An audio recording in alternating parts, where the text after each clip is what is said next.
প্রিয় দর্শক, আসসালামু আলাইকুম। আমন্ত্রণ মাই টিভি সংবাদে আপনাদের সাথে আছি আমি জেসমিন আরফিন রোজি। শুরুতে জানাবো সংবাদ শিরোনাম।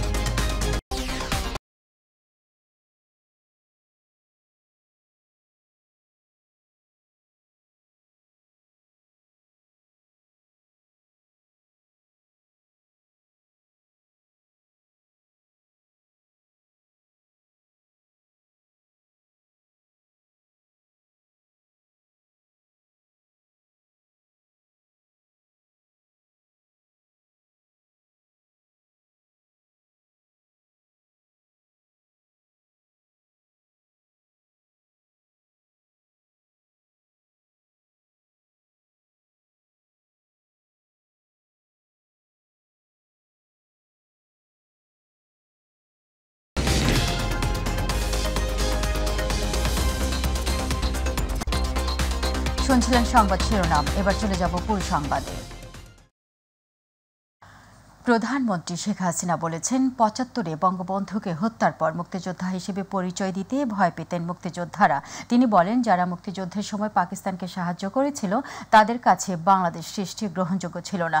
সকালে গণভবনে আমার চোখে বঙ্গবন্ধু শীর্ষক ভিডিও চিত্র প্রতিযোগিতায় জাতীয় পর্যায়ে নির্বাচিতদের পুরস্কার প্রদান অনুষ্ঠানে তিনি এসব কথা বলেন। প্রধানমন্ত্রী বলেন, দেশের উন্নয়নে যারা সহযোগিতা করবে তাদের সাথে নিয়ে চলবে বাংলাদেশ।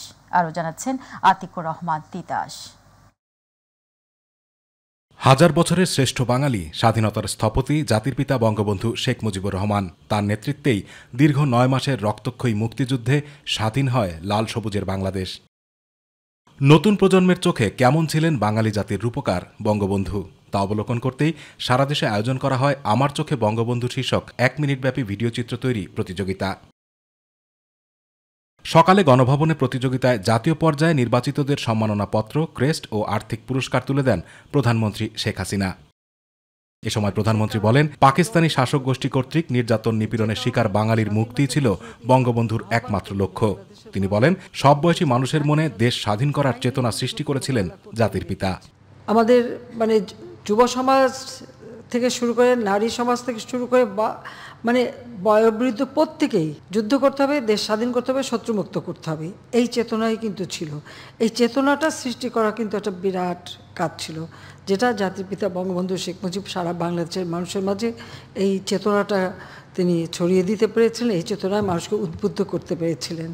প্রধানমন্ত্রী বলেন, যারা মুক্তিযুদ্ধের সময় পাকিস্তানকে সাহায্য করেছিল তাদের কাছে বাংলাদেশ সৃষ্টি গ্রহণযোগ্য ছিল না। বাংলাদেশের উন্নয়ন যেন না হয় সে কারণেই ৭৫-এ বঙ্গবন্ধুকে সপরিবারে হত্যা করা হয়েছিল। যারা পাকিস্তানকে সাহায্য করেছিল তাদের কাছে এই বিজয়টাও গ্রহণযোগ্য ছিল না, কিন্তু তারা জানে যে বঙ্গবন্ধু শেখ মুজিবের নেতৃত্বে এদের স্বাধীন হয়েছে। যখনই তারা দেখলো যে বাংলাদেশ এগিয়ে যাবে, উন্নত হবে, ওই জায়গাটাই আঘাত দিতে চাইলো, যেন স্বাধীনতার সুফলটা বাংলাদেশের মানুষের কাছে পৌঁছাতে না পারি। ক্ষমতার জন্য জাতির পিতা বঙ্গবন্ধুকে হত্যা করেছে তা নয়, একটা পরিবার বা যারা মুক্তিযুদ্ধ করেছে তাদের সহ এই হত্যাকাণ্ডটা চালালো। শিক্ষা ছাড়া জাতিকে দারিদ্র্যমুক্ত করা যায় না উল্লেখ করে সরকার প্রধান বলেন, বর্তমান যুগ বিজ্ঞানের যুগ, মুক্তিযুদ্ধের চেতনা যেন নষ্ট না হয় সেই উদ্যোগ নিতে হবে নতুন প্রজন্মকেই। বিশ্বের সাথে তাল মিলে কীভাবে দেশকে এগিয়ে নিয়ে যেতে পারি সেইভাবে কিন্তু নিজেদেরকে প্রস্তুত করতে হবে, এবং শিক্ষার দিকে আসলে শিক্ষা ছাড়া কখনো এটা সম্ভব না। ইতিহাস থেকে শিক্ষা নিয়ে ভবিষ্যতের জন্য নিজেদেরকে তৈরি করতে হবে। এখন যুগ হচ্ছে প্রযুক্তির যুগ, বিজ্ঞানের যুগ, জ্ঞানের যুগ। আমাদের ছেলেমেয়েদেরকে বলবো যে লেখাপড়া ছাড়া, জ্ঞান অর্জন ছাড়া আসলে কোনো নিজেকেও তৈরি করতে পারবে না, দেশকেও তৈরি করতে পারবে না। প্রধানমন্ত্রী বলেন, বাংলাদেশ যুদ্ধ নয়, শান্তি চায়। তাই দেশের উন্নয়নে যারা সহযোগিতা করবে তাদের সাথেই চলবে বাংলাদেশ। কার দেশের সাথে কার দেশের ঝগড়া সেটা আমার দেখার দরকার নাই, আমার নিজের দেশের উন্নয়নটা আমার আগে দরকার। আতিকুর রহমান তিতাস, মাই টিভি। নতুন প্রজন্মকে উপযুক্ত শিক্ষা দিয়ে সুনাগরিক হিসেবে গড়ে তুলতে স্কাউট নেতৃবৃন্দের প্রতি আহ্বান জানিয়েছেন রাষ্ট্রপতি মোহাম্মদ শাহাবুদ্দিন। রাজধানীর ওসমানী স্মৃতি মিলনায়তনে বাংলাদেশ স্কাউটসের জাতীয় কাউন্সিলের 52তম বার্ষিক সাধারণ সভার উদ্বোধনী অনুষ্ঠানে এই আহ্বান জানান তিনি। রাষ্ট্রপতি বলেন, কিশোর ও তরুণ প্রজন্মকে সঠিক পথে পরিচালিত করতে স্মার্ট নাগরিক হিসেবে গড়ে তুলতে স্কাউট প্রশিক্ষণ কার্যকর ভূমিকা রাখতে পারে। আমাদের ছেলে মেয়েদের স্মার্ট নাগরিক হিসাবে গড়ে তোলার জন্য স্কাউট প্রশিক্ষণ কার্যকর ভূমিকা রাখতে পারে।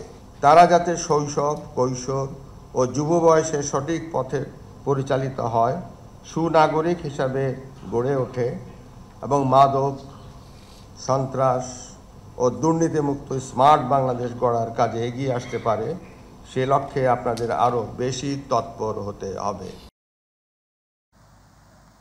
সাবেক আইজিপি বেনজির আহমেদ দোষী সাব্যস্ত হলে তাকে দেশে ফিরে আসতে হবে বলে মন্তব্য করেছেন আওয়ামী লীগের সাধারণ সম্পাদক ওবায়দুল কাদের। তিনি বলেন, বিদেশে গেলেও আইন চলবে নিজস্ব গতিতে। একদিন না একদিন বেনজিরকে বিচারের মুখোমুখি হতে হবে। দুপুরে ধানমন্ডিতে আওয়ামী লীগ সভাপতির রাজনৈতিক কার্যালয়ে এক ব্রিফিংয়ে এসব কথা বলেন তিনি। এ সময় ওবায়দুল কাদের বলেন, আওয়ামী লীগ আইনের প্রতি শ্রদ্ধাশীল। সরকার দুর্নীতিবাজদের আশ্রয় প্রশ্রয় দেয় না বলেও জানান ওবায়দুল কাদের। দুর্নীতি করার পর সেই দুর্নীতির ব্যাপারে সরকারের দৃষ্টিভঙ্গিটা কি সেটা দেখতে হবে। সরকার বিচার করতে চায় কিনা, দুর্নীতির বিরুদ্ধে সরকারের টলারেন্সের মাত্রাটা কি। বেনজির যদি মামলায় দুর্নীতিবাজ সাব্যস্ত হয়, দেশে তাকে আসতেই হবে। এখানে সরকার কোনো আপোষ করবে। ক্ষমতাসীনদের জবাবদিহিতা না থাকায় বেনজির ইস্যুর মতো ঘটনা ঘটছে বলে মন্তব্য করেছেন বিএনপির মহাসচিব মির্জা ফখরুল ইসলাম আলমগীর। দুপুরে জাতীয় প্রেসক্লাবে জিয়াউর রহমান ফাউন্ডেশনের আয়োজিত আলোচনা সভায় তিনি এই কথা বলেন। যারা রাষ্ট্রের বড় বড় দায়িত্বে, তাদের লুটের সঙ্গে জড়িত থাকা দুর্ভাগ্যজনক মন্তব্য করে বিএনপির মহাসচিব বলেন, দেশকে রক্ষা করতে হলে সব প্রতিকূলতা উপেক্ষা করে মাথা উঁচু করে দাঁড়াতে হবে। ইন্টারন্যাশনাল আপনি হ্যাকিং হচ্ছে, হ্যাকিং হয়ে আপনার millions and millions of dollars নিয়ে চলে যাচ্ছে, তাই না? কল্পনা করা যায় শেয়ার ব্যাংক, শেয়ার বাজারে বড় বড় রথী মহারথীরা লুটপাট করে শেষ করে দিচ্ছে। অর্থমন্ত্রী বলছেন, আমার কিছু করার নাই, ওদের হাত অনেক লম্বা। মোহিত সাহেব বলছিলেন, মনে আছে আপনাদের? এখন বাংলাদেশে আপনার অনেক বড় বড় মানুষ, এত বড় মানুষের আশেপাশে যাওয়া যায় না। কেউ দরবেশ, কেউ সন্ন্যাসী। মালয়েশিয়া সরকারের বেঁধে দেওয়ার সময়ে বাংলাদেশের প্রায় 17,000 শ্রমিক দেশটিতে যেতে পারেননি বলে জানিয়েছেন প্রবাসী কল্যাণ ও বৈদেশিক কর্মসংস্থান প্রতিমন্ত্রী শফিকুর রহমান চৌধুরী। কর্মী যেতে না পারার কারণ খুঁজে বের করতে 6 সদস্য বিশিষ্ট একটি কমিটি গঠন করা হয়েছে বলেও জানান তিনি। বিকেলে প্রবাসী কল্যাণ ভবনে আয়োজিত ব্রিফিংয়ে এসব কথা জানান প্রতিমন্ত্রী। 7 দিনের মধ্যে তদন্ত প্রতিবেদন জমা দিতে বলা হয়েছে জানিয়ে দায়ীদের বিরুদ্ধে শাস্তিমূলক ব্যবস্থা নেওয়ার কথা উল্লেখ করেন প্রতিমন্ত্রী। আরো জানাচ্ছেন রাকিব হাসান। বাংলাদেশ থেকে শ্রমিক নেয়ার বিষয়ে মালয়েশিয়া সরকারের বেঁধে দেওয়ার সময়সীমা শেষ হয়েছে গত 31শে মে। আর এই নির্ধারিত সময়ের মধ্যে বিভিন্ন প্রতিষ্ঠানকে টাকা দিয়েও দেশটিতে যেতে পারেননি হাজার হাজার শ্রমিক। শ্রমিকদের অভিযোগ, 5 থেকে 7 লাখ টাকা দিয়েছেন তারা রিক্রুটিং এজেন্সিকে। প্রাথমিক অবস্থায় প্রায় 32,000 শ্রমিক এমন প্রতারণার শিকার হয়েছে বলে অভিযোগ থাকলেও এবার এর সঠিক তথ্য প্রকাশ করল প্রবাসী কল্যাণ ও বৈদেশিক কর্মসংস্থান মন্ত্রণালয়। বিকেলে নিজ মন্ত্রণালয়ে আয়োজিত ব্রিফিংয়ে এসব তথ্য জানান প্রতিমন্ত্রী শফিকুর রহমান চৌধুরী। 31শে মে পর্যন্ত 5,26,676 জনকে মন্ত্রণালয় অনুমোদন দিয়েছে। বিএমইটির ছাড়পত্র আমরা দিয়েছি 4,93,642 জন। 16,970 জন যাইতে পারে নাই। কেন বা কী কারণে শ্রমিকরা মালয়েশিয়া যেতে পারলেন না তা তদন্তে এরই মধ্যে 6 সদস্যের কমিটি গঠন করা হয়েছে জানিয়ে দোষীদের বিরুদ্ধে শাস্তিমূলক ব্যবস্থা নেওয়া হবে বলেও জানান তিনি। আমরা একটা তদন্ত কমিটি করেছি, মন্ত্রণালয়ের পক্ষ থেকে 6 সদস্য তদন্ত কমিটি হয়েছে। সেই তদন্ত কমিটি 7 দিনের ভিতরে রিপোর্ট দিবে এবং তাদের সুপারিশ দিবে, এবং আমি বিশ্বাস করি যারা এইটার জন্য দায়ী হবে তাদের বিরুদ্ধে আমরা শাস্তিমূলক ব্যবস্থা গ্রহণ করব। সরকার সিন্ডিকেটে বিশ্বাস করে না জানিয়ে নতুন করে শ্রমিক নিতে এরই মধ্যে মালয়েশিয়া সরকারকে চিঠি দেওয়া হয়েছে বলেও জানান প্রবাসী কল্যাণ প্রতিমন্ত্রী। আমরা সিন্ডিকেটে বিশ্বাস করি না, আমরা চাই সবের মাধ্যমে বিদেশ যাক। রাকিব হাসান, মাই টিভি, ঢাকা। প্রধান নির্বাচন কমিশনার কাজী হাবিবুল আওয়াল বলেছেন, জাতীয় নির্বাচন যদি ধাপে ধাপে আয়োজন করা যায় তাহলে নির্বাচন আরও গ্রহণযোগ্য হবে। এতে নির্বাচনের আয়োজন করতেও সহজ হবে। রোববার আগারগাঁও নির্বাচন ভবনের সভাকক্ষে ট্রান্সপারেন্সি ইন্টারন্যাশনাল বাংলাদেশের প্রতিনিধি দলের সাথে বৈঠক শেষে তিনি এসব কথা বলেন। সিইসি আরও বলেন, সামগ্রিক নির্বাচনী ব্যবস্থা নিয়ে কথা হয়েছে। এবারে নির্বাচন অংশগ্রহণমূলক হয়নি, তবে ফেয়ার হয়েছে। ইভিএম প্রযুক্তি নিয়ে বৈঠকে কথা হয়েছে। এটি নিয়ে অনাস্থা ছিল, এখনও আছে বলেও উল্লেখ করেন সিইসি। আগামী 17 জুনকে পবিত্র ঈদুল আজহার দিন ধরে আন্তনগর ট্রেনের আগাম টিকিট বিক্রি শুরু হয়েছে। সকাল 8টা থেকে টিকিট বিক্রি শুরু হয়। বরাবরের মতো এবারও শতভাগ টিকিট অনলাইনে বিক্রি হচ্ছে। পশ্চিমাঞ্চলে চলাচল করার সকল আন্তনগর ট্রেনের আসন সকাল 8টায় এবং পূর্বাঞ্চলে চলাচল করা সকল ট্রেনের আসন দুপুর 2টায় বিক্রি করা হয়। বরাবরের মতো এবারও ঈদের আগে বিশেষ ব্যবস্থা 5 দিনের ট্রেনের আসন বিক্রি করা হবে। এবার ঢাকা থেকে বহির্গামী ট্রেনের মোট আসন সংখ্যা হবে 33,500টি, যা শতভাগ অনলাইনে বিক্রি করা হবে। ঈদের আগে আন্তনগর ট্রেনের 12 জনের আসন বিক্রি হবে 2 জন, 13 জনের আসন বিক্রি হবে 3 জন, 14 জনের আসন বিক্রি হবে 4 জন, 15 জনের আসন বিক্রি হবে 5 জন, 16 জনের আসন বিক্রি হবে 6 জন। আগামী অর্থ বছর থেকে মধ্যবিত্তদেরও ভর্তুকি মূল্যে টিসিবির পণ্য দেওয়া হবে বলে জানিয়েছেন বাণিজ্য প্রতিমন্ত্রী আহসানুল ইসলাম টিটো। সকালে রাজধানীর মিরপুরে টিসিবির জুন মাসে পণ্য বিক্রির কার্যক্রমের উদ্বোধনী অনুষ্ঠানে এই কথা বলেন তিনি। বাণিজ্য প্রতিমন্ত্রী বলেন, বর্তমানে বিশ্ব পরিস্থিতি ও পরিবহন খরচের কারণে পণ্যের দাম নিয়ন্ত্রণ করা কঠিন হয়ে পড়ে। তবে এই বছর ধানের ফলন ভালো হয়েছে, ফলে চালের দাম আর বাড়বে না বলেও আশাবাদ ব্যক্ত করেন তিনি। আগামী বছর থেকে 10,000 স্থায়ী দোকানের মাধ্যমে টিসিবির পণ্য বিক্রির পরিকল্পনা রয়েছে বলেও জানান প্রতিমন্ত্রী। ন্যায্য মূল্যে আমরা পণ্যের সরবরাহ করতে পারি, আমাদের সেই পরিকল্পনা আগামীতে আছে। ঈদের আগেই যেন এই প্যাকেজটা আমাদের সারা বাংলাদেশে প্রত্যেকটা সুবিধাভোগীর হাতে পৌঁছে যায়, এটাই আসলে আমাদের উদ্দেশ্য। শ্রমিক কর্মচারীদের কল্যাণ তহবিলের 25 কোটি 22 লাখ টাকা আত্মসাতের অভিযোগে দুদকের করা মামলায় ডক্টর মোহাম্মদ ইউনূস সহ 14 জনের বিরুদ্ধে অভিযোগ গঠনের আনুষ্ঠানিক শুনানি শুরু হয়েছে। আজ ঢাকার বিশেষ জজ আদালত 4-এর বিচারক সৈয়দ আরাফাত হোসেনের আদালতে বেলা 11টার দিকে আসামি পক্ষের আইনজীবীরা অব্যাহতি চেয়ে শুনানি শুরু করেন। এর আগে সকাল 10:30টার দিকে আদালতে আসেন ডক্টর ইউনূস। গত বছরের 30 মে গ্রামীণ টেলিকমের শ্রমিক কর্মচারীদের কল্যাণ তহবিলের 25 কোটি 22,06,780 টাকা আত্মসাতের অভিযোগে ডক্টর মোহাম্মদ ইউনূস সহ 13 জনের বিরুদ্ধে মামলা দায়ের করে দুদক। চট্টগ্রাম নগরের চকবাজার শাখার ইসলামী ব্যাংকের লকার থেকে গায়েব হয়ে গেছে 149 ভরি স্বর্ণালংকার। গত 29 মে এই ঘটনা ঘটলেও তা জানাজানি হয় একজন। চটেশ্বরী সড়কের বিটিআই বেভারলি হিলসের বাসিন্দা আক্তার রোকেয়া বাড়ি 29 মে লকার খুলে দেখতে পান সেখানে সংরক্ষিত 149 ভরি স্বর্ণালংকার নেই। এই ঘটনায় আদালতে মামলা করার প্রস্তুতি নিচ্ছেন স্বর্ণালংকারের মালিক রোকেয়া বাড়ি। এই ঘটনা তদন্ত করছে পুলিশ। গায়েব হওয়া স্বর্ণালংকারের মধ্যে রয়েছে 40 পিস হাতের চুড়ি, গলা ও কানের অলংকার, একটি গলার সেট, 60টি গলার চেইন, 4টি আংটি, 30 জোড়া কানের দোল। খোয়া যাওয়া স্বর্ণালংকারের দাম প্রায় 1.5 কোটি টাকা। ইসলামী ব্যাংকের চকবাজার শাখার ম্যানেজার SM শফিকুল মাওলা চৌধুরী বলেন, ভুক্তভোগী গ্রাহকের অভিযোগটি অভ্যন্তরীণভাবে তদন্ত করা হচ্ছে। বিষয়টি ঊর্ধ্বতন কর্তৃপক্ষকেও জানানো হয়েছে।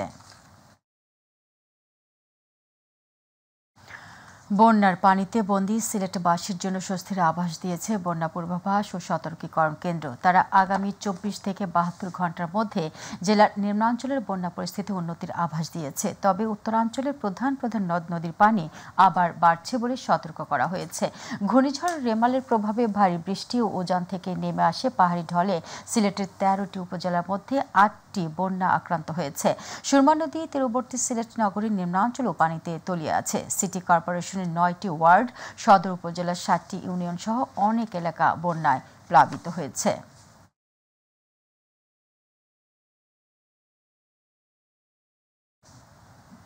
এবারের ঈদে কুরবানির হাট মাতাবে বাংলার ডন, মাফিয়া, হামজা, ডলার ও ডিজাইন নামের আকর্ষণীয় গরু। আর তাই তো কুরবানির ঈদকে সামনে রেখে গরু মোটা তাজাকরণে ব্যস্ত সময় পার করছে কুষ্টিয়ার খামারিরা। প্রাকৃতিক পরিবেশে বাড়িতে বাড়িতে পারিবারিক আদলে গরুকে লালন পালন করছেন তারা। তবে গোখাদ্যের দাম মাত্রাতিরিক্ত বেড়ে যাওয়ায় দাম পাওয়া নিয়ে দুশ্চিন্তায় খামারিরা।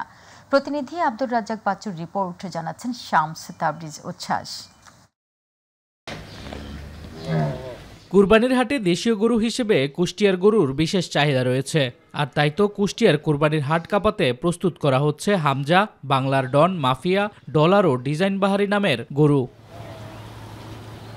কুষ্টিয়া সদর উপজেলার খামারে বোরহান মণ্ডল তার খামারে কোরবানির ঈদকে সামনে রেখে প্রস্তুত করছেন এমন সব বাহারি নামের গরু। এছাড়াও তার খামারে রয়েছে আরও বেশ কয়েকটি বিভিন্ন ওজনের গরু, যা কুরবানি উপলক্ষে লালন পালন করা হচ্ছে।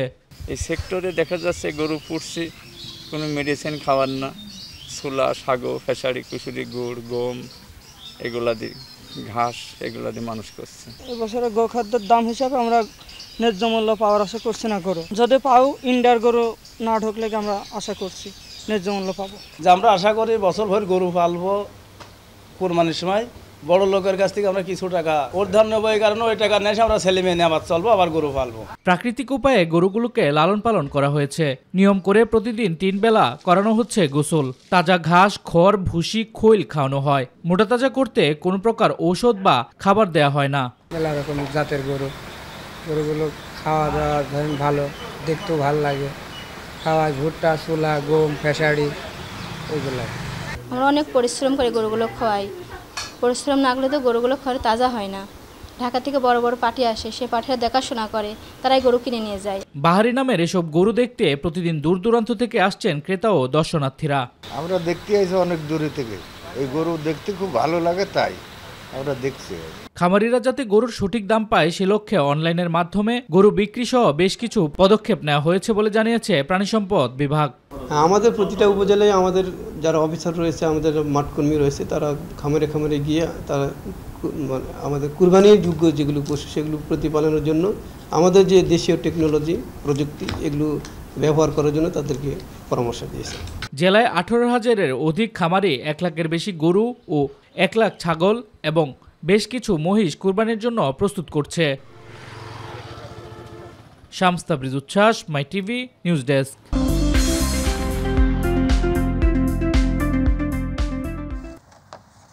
মালয়েশিয়ায় 2 লরির মুখোমুখি সংঘর্ষে এক বাংলাদেশি নিহত হয়েছেন। মালয়েশিয়ার প্রতিনিধি আশরাফুল মামুন জানান, শনিবার দেশটির পাহাং রাজ্যের জালান তেমেরলোহ জেরান্তোতের মধ্যবর্তী সড়কে এই দুর্ঘটনা ঘটে। ঘটনাস্থলে মৃত্যু হয় 28 বছর বয়সী বাংলাদেশি যুবকের। তেমেরলোহ জেলা পুলিশ প্রধান সহকারী কমিশনার মাজলান জানিয়েছেন, একটি লরি তেমেরলোহ থেকে জেরান্তোটের দিকে যাচ্ছিল, তখন ডান দিকের মোড়ে প্রবেশের অপেক্ষায় থাকা অন্য একটি লরির পিছনে ধাক্কা লাগে। এতে তীব্র ধাক্কায় দুমড়ে মুচড়ে যায় লরির একটি পাশ। চালকের পাশে থাকা তার বাংলাদেশি সহকারী ঘটনাস্থলে প্রাণ হারান। তবে পুলিশ সেই বাংলাদেশের নাম পরিচয় জানায়নি। নিহতের মরদেহ ময়নাতদন্তের জন্য সুলতান হাজি আহমেদ শাহ হাসপাতালে হোসাস পাঠানো হয়েছে। জালালাবাদ অ্যাসোসিয়েশন কুয়েতের সহ সাধারণ সম্পাদক সাংবাদিক আহাদ আম্বিয়া খোকনের মায়ের মৃত্যুতে শোক সভা, দোয়া মাহফিল অনুষ্ঠিত হয়েছে। কুয়েত প্রতিনিধি আল আমিন রানা জানান, জালালাবাদ অ্যাসোসিয়েশন কুয়েত শাখার আয়োজনে শনিবার রাতে কুয়েত সিটির একটি হোটেলে সংগঠনের সভাপতি আব্দুল হাই মামুনের সভাপতিত্বে অনুষ্ঠানে প্রধান অতিথি হিসেবে উপস্থিত ছিলেন সংগঠনের উপদেষ্টা মোহাম্মদ আকবর হোসেন। যুগ্ম সাধারণ সম্পাদক আহমদ জোবেদের সঞ্চালনায় বিশেষ অতিথির বক্তব্য রাখেন আব্দুল মোহিত নাজমুল হোসেন, মোহাম্মদ আজিজ, আলিম উদ্দিন সহ রাজনৈতিক, সামাজিক ও কুয়েত কমিউনিটির শীর্ষস্থানীয় নেতৃবৃন্দ। পরিশেষে মরহুমার আত্মার মাগফিরাত কামনায় মোনাজাত করেন মাওলানা কাউসার আহমেদ সেলিম। দর্শক, সংবাদের শেষ প্রান্তে আমরা যাবার আগে সংবাদ শিরোনামগুলো জানিয়ে দিচ্ছি আরও একবার।